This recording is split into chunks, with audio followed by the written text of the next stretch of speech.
So this video is not like wholly different than what I normally do, but it is like usually when I review comics, I have like maybe two up to four at most comics that are in my personal collection, along with the 30 that are not. For the most part, I'm just reading library book, and that is something I want to change, and I wanted to do it before August, before the middle of August. Because if all goes right, I will have a job, and that start date will be middle of August as a school position. But anyways, what I want to do is I want to do the same thing I do for the library books, that same exact thing, but do a throwback and do my personal collection. I've been getting them ready too, because I was going to do that back in January, but it is fucking hard to do because there's just so many series that I'm on that I'm like, do I really want to take a break? And I think I should do that pretty soon here. I think once I know that everything's confirmed and I know I'll have that time to read. So another thing was the big reason why I haven't read, been doing 25 books per day, and I've been doing a little bit less, and probably not at all noticeable because especially this last time I split them up because I've been 25. It was actually the amount that it was probably the second to last that I went, honestly. But I read some books early, and that's why it's the reason why this is my personal collection books, is because I wanted to. I could have sprinkled in the ones that my library that I read thus far and finished thus far, but I didn't want to do that. I wanted to do all books in my personal collection. But without further ado, let's get into it. Yeah, I do want to do that one of these days. Like they say, and like I'm not just talking like, oh, do 25 books per day. I'm talking like everything. Pick 4 movies in my personal collection. Then do the OGNs that I read along with the movie. I read and I watch movies at night, so I know I have plenty of time to watch the movies. I can start early on, start at 12 o'clock midnight. Like everything I normally do. For those of you who don't know, I have this. It's a weird little routine, but it makes sense for me. Basically, what I do is I read less the first 4 days because I know I won't have as much time those first 4 days, because I would usually go in on Thursdays, and then Friday and Saturday, and maybe even Sunday, we watch movies. So I wouldn't have as much time, and I would always be like annoying about that.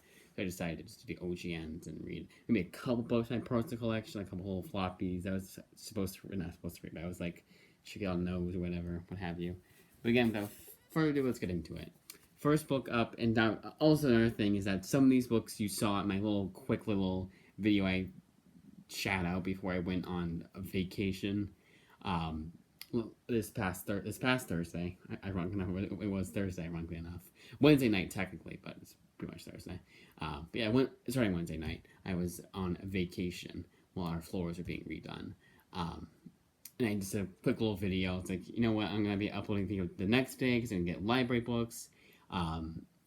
So I did review some of these books, but I wanted to just put them all together at the end of the day. I was supposed to have finished them before then. Was I supposed to have? I don't know if I think I was. Yeah, I know I was, but I just took my days off. Like, I wouldn't read as much that day. Well, some of it was like I had to do something, and that took a lot of the day, so I didn't have as much time to read. I read like 5 books rather than the usual. Like it was like, I think it was 16. Again, I don't like to get beyond 20 at this point. And it will be 21 this time, but I mean, some of them are 3 issues, so I won't take them. It'll only be for 3 days. But anyways, we only find them when. How long was that intro for? 3 minutes, not bad. Yeah, that's how bad my vision is. I literally have to do this, and even then I can barely see. I do that to look to see it. That's how bad my vision is, and I'm not even using my glasses. It's just even funnier. I know they're not dirty or anything like that. It's just the way I have to look at it. If you want to know how Blind Egg was, there you go. We only find them when they're dead by Al Ewing. Spoilers, the next book, which I hope I have next. I do not. Well, whatever. But spoilers, the other Al Ewing book I read that is in a personal collection that you'll be seeing in the review pretty soon here, I also did not like. In fact, I kind of hated them. In fact, I don't think I like Al Ewing as a writer, other than Immortal Hulk. And even that, I only read the first 12 issues of. And even then, I hear it gets bad as it goes along. Like, it's not consistent in its full 50-issue run. And, well, I would get the omnibus. I probably, even getting it at the price that is at now, where it's not as expensive, it's still affordable for me, I probably would still feel ripped off. Not ripped off, but you know what I mean. But this one is just not good. It's so disjointed. Like, he likes with his cosmic stuff. He really likes to have the story outshine everything else, and you need characters. You need interesting characters. Um, you need well drawn out characters, and you need character development. You need everything else, and he lacks. That's where he's lacking. The story is, I'm sure if you like a good story, don't care about the characters or anything like that, maybe you would like it. And if you're just a visual person, like you're good at just the visuals, yeah, you get that. But I cannot recommend this one. And the only reason why I read this one was because, I'm glad I did this too, was because I was like, you know what, the library has the next volume. It's 3 volumes, and volume 3 I'll get it elsewhere. Maybe I'll even put in a request with my library to get the hardcover that just came out. And for the longest time, I did not want to. Even then, like before I even knew they had volume 2, I was like, let's wait till I get this whole series. I just never ended up doing that, and I'm glad I never did, because this would have been a series I would have felt I got ripped off. I would have probably been pissed off that I bought without reading it. No, bought all 3 volumes. And yeah, I know I bought like 10 volumes, like Birthright, but I know I'll like Josh Williamson as a writer, and I know I'll like his writing, and the story is right up my alley. This kind of isn't, honestly. Kind of is, kind of isn't. I mean, yeah, okay, this little thing right here would have got my attention, but it's more science fiction than fantasy, and science fiction is really. But even then, I don't know. Even then, I get like more. Like I say I don't like science fiction, but it's kind of like 20 years ago me talking. Like, that's a long time ago when I said that, and I feel like it's changed since then. I guess just that way, even then. No, I would have bought it. So.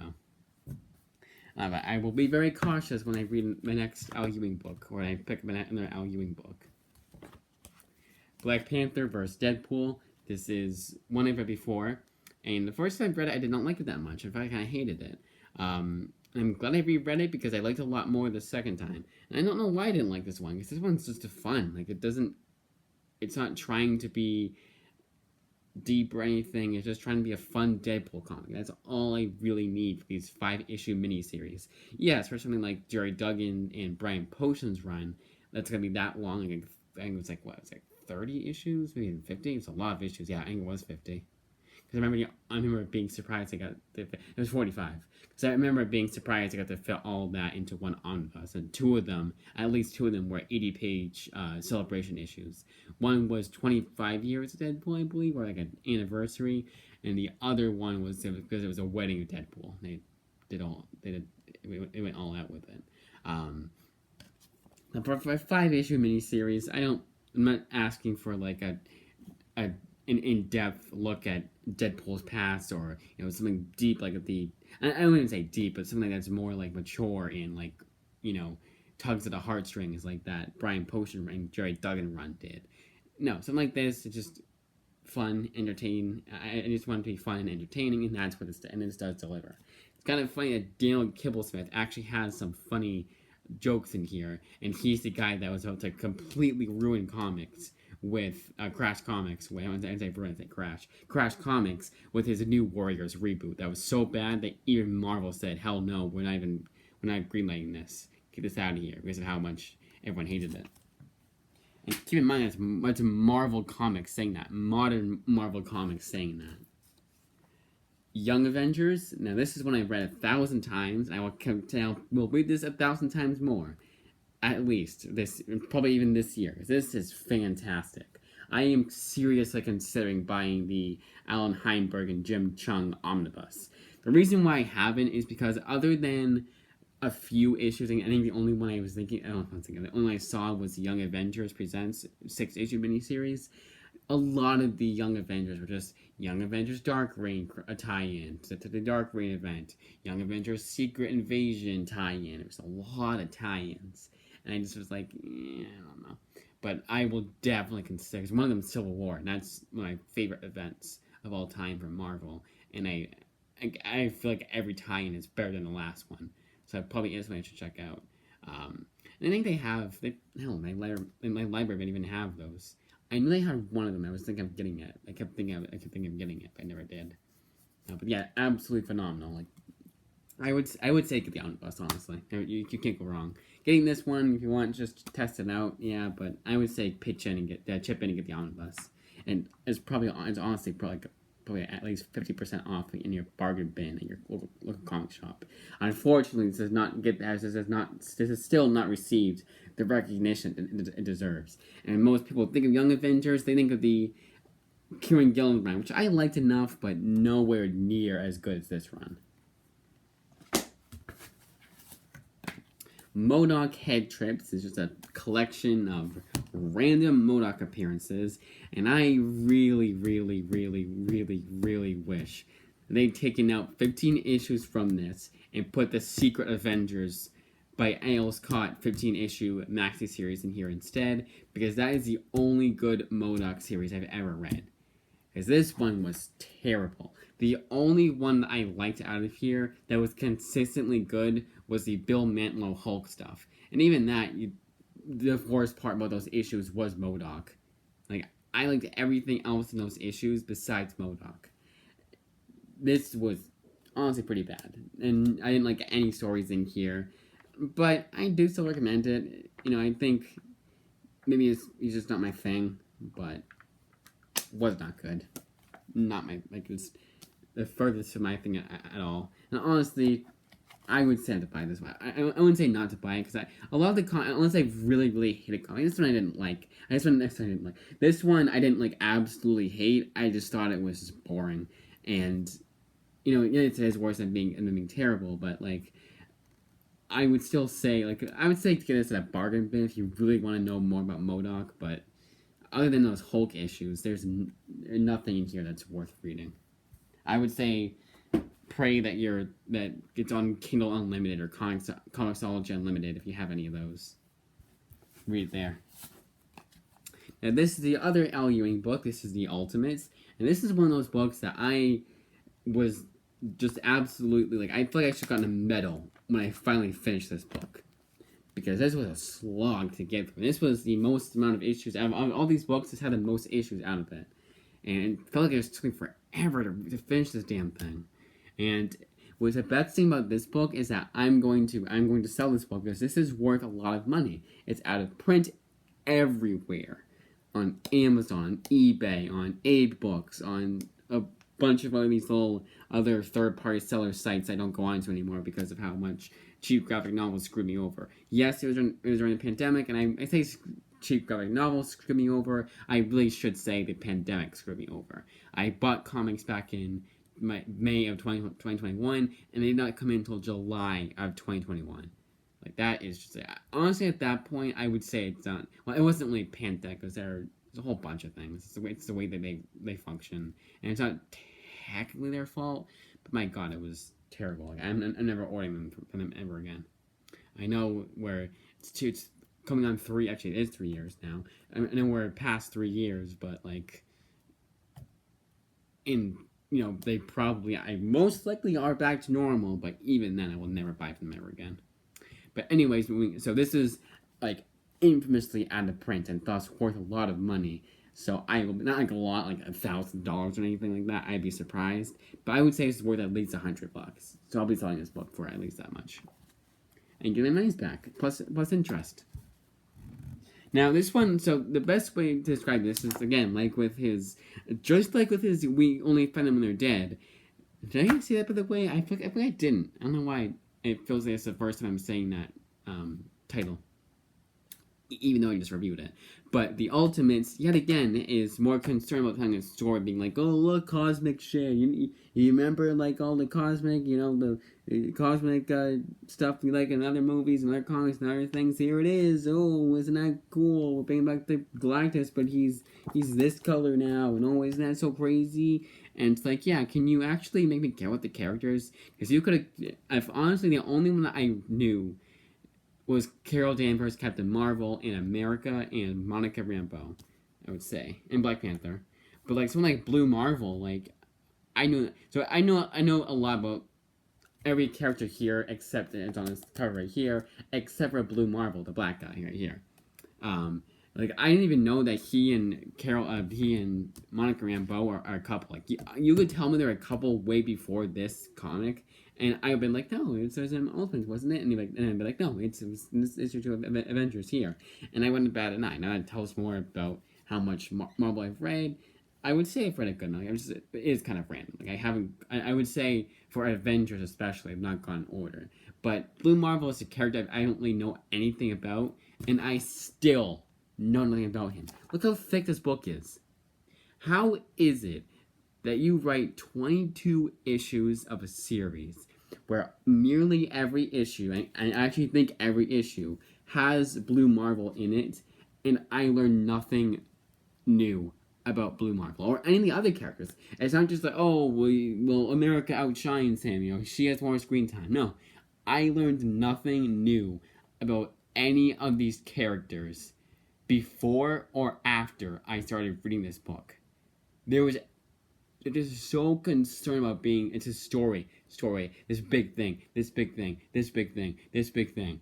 And it just, you lose it, and you just like, it's so boring, because you don't care about the characters. You're just like, you could throw in, they could be this characters Al Ewing pulled down of his ass and use those characters, and I would not bat an eye that you to change them, and there would be no difference. Like, you could have said, oh, this whole entire time they were these characters, and I've been like, oh, okay, cool. That's a twist. Cool that Shloomy Schlons was actually Blue Marvel. Awesome. Not good. And honestly, and again, like I said before, if you like visuals over anything else, like style over substance, you will like this book.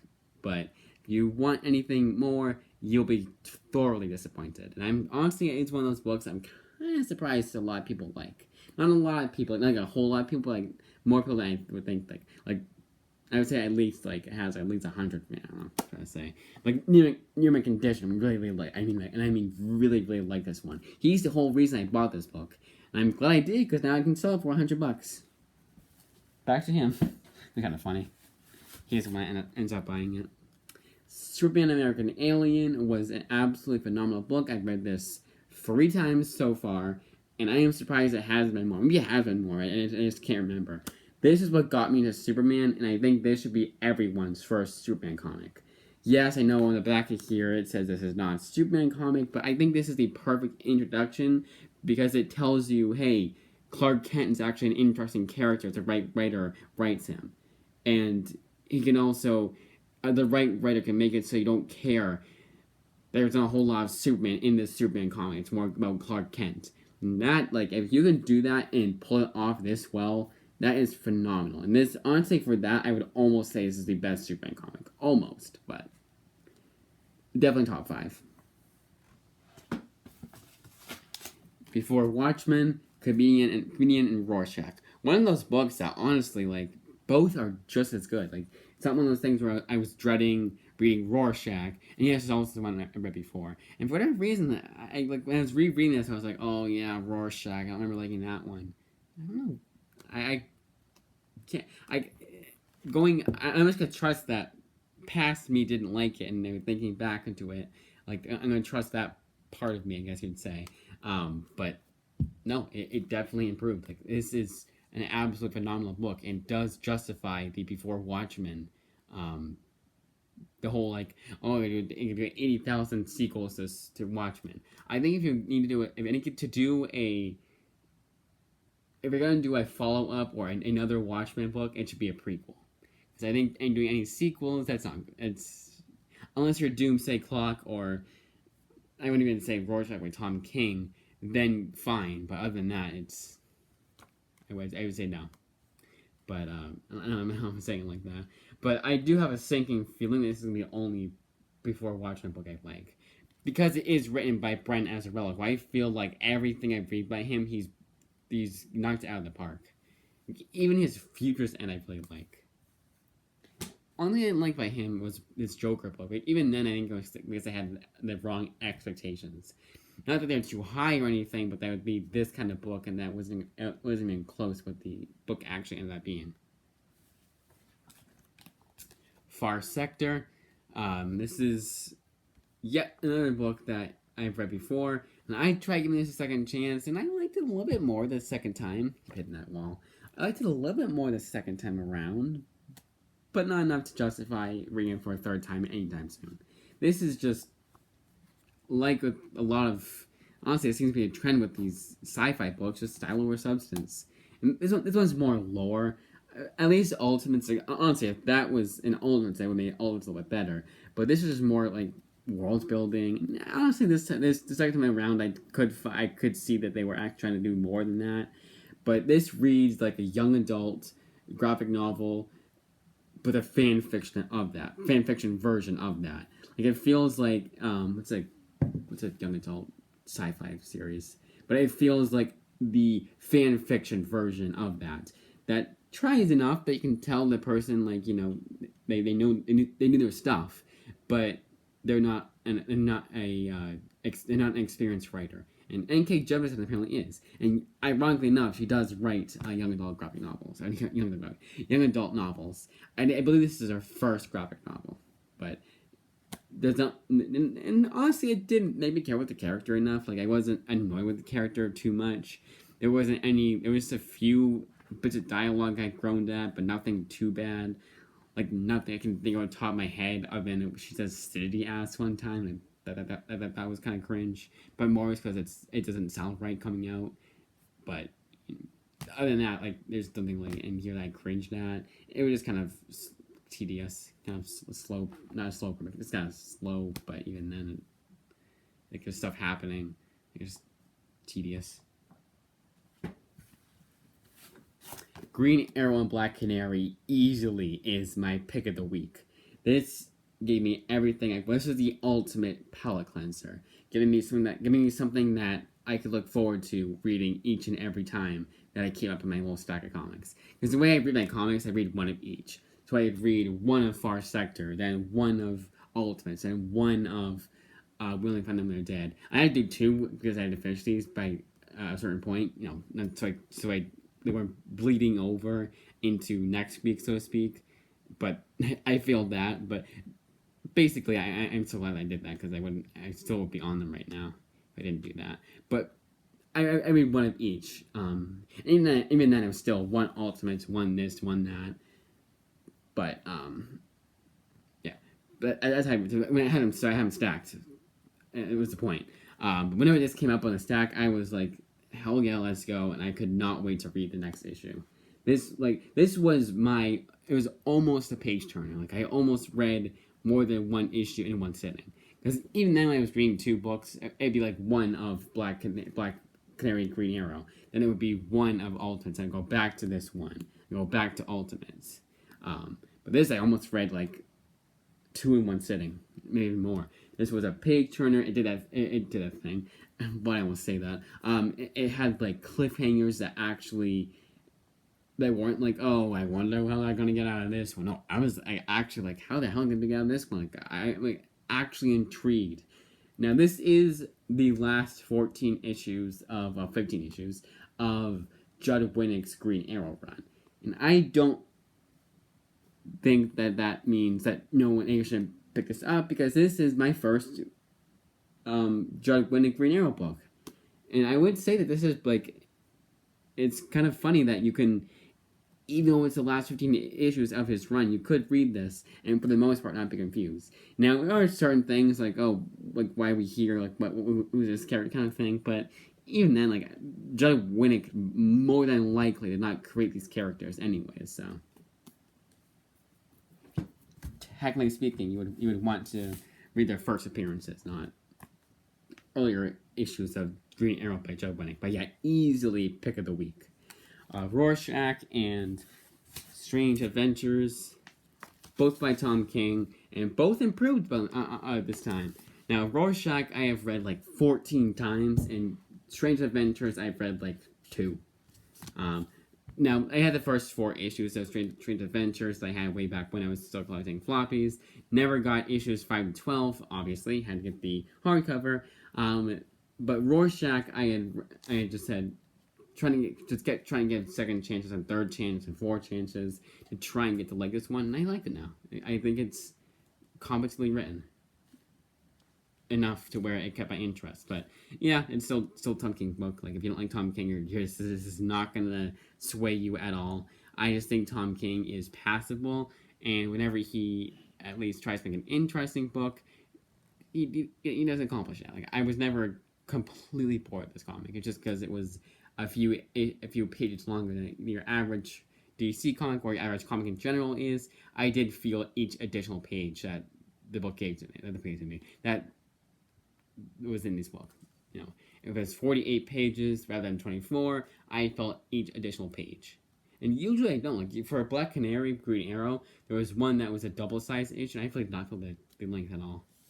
At first I did because I was surprised. Like, oh yeah, I was like, I was surprised. I was caught off guard. I was like, oh shit, that's a bit longer than your average issue. Because I looked it up, but like you just could not have told me, like, because I had a feeling it was called the Wedding Special, but I could have read that right off the bat and not noticed. This I did, and same with Strange Adventures. Now, Strange Adventures, I would say of these two, I would recommend Rorschach more than Strange Adventures, but I think both are competent enough. And yeah, they do kind of Strange Adventures more than Rorschach does screw with the characters a bit in Tom King fashion, but I still think that they're interesting enough books. Yeah, I think still they get my interest, you know. That's all I really ask. And like I said before, this is the first Adam Strange comic I've read, so I wasn't insulted.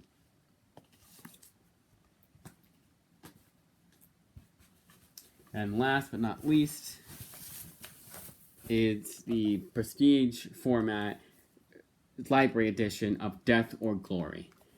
A book that doesn't really deserve the library edition, super huge ass edition of this presented story.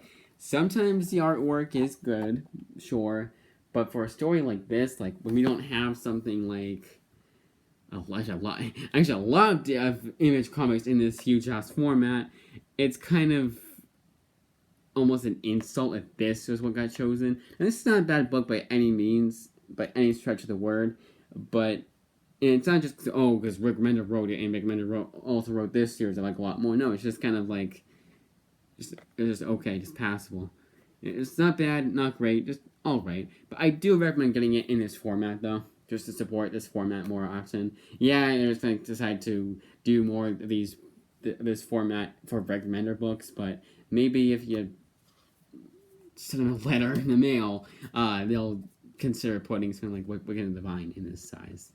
But even then, like the omnibus format, this is a bit too big, I would say. Not really. Not even then. Now, I think library sizes, like the thicker the book, yes, you know, you guys are screaming this what she said at the screen right now, and commenting it in comments. But I think the thicker the book for library editions, the worse it is. But reading the Sin City books, like that size, by the way, I did get volume 7 today. So you will see that being reviewed. You will see that reviewed later on. But those ones aren't too hard to read. And this one was kind of like, I don't know.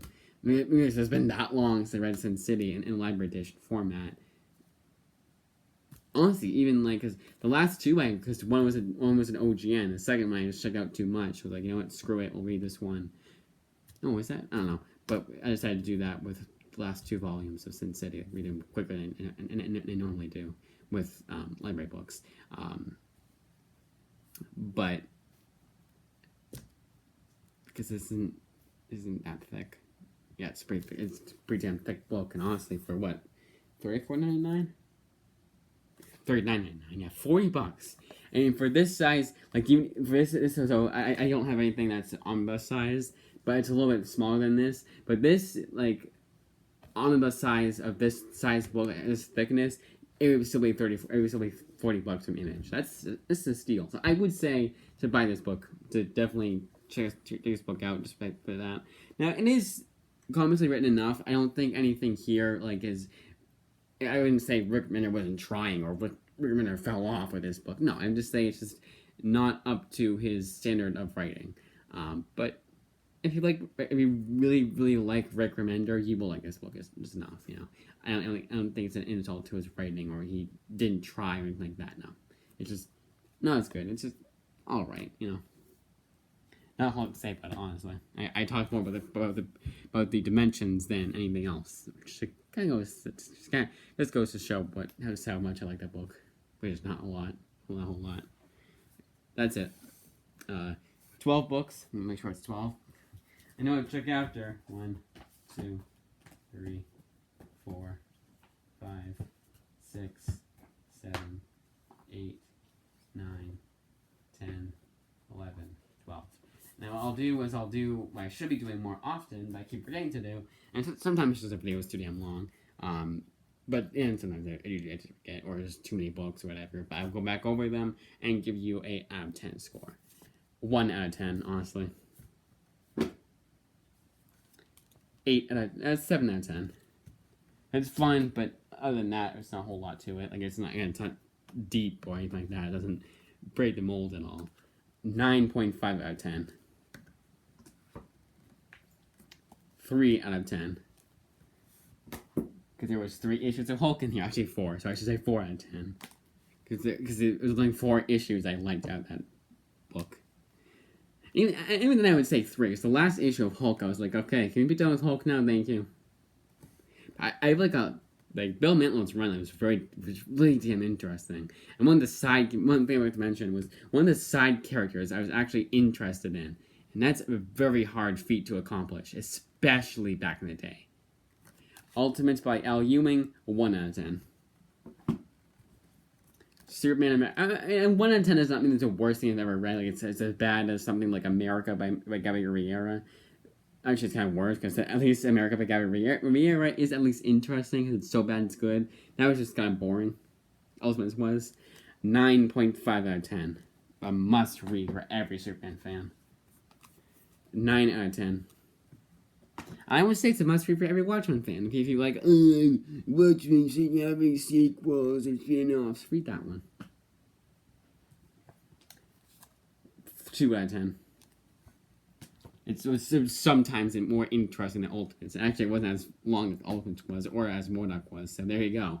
Yeah, you got 2 out of 10 because you're only 12 issues, not 22, or however many issues MODOK was. 10 out of 10. Play the week, I gotta make the highest. 6 out of 10. 5.5 out of 10.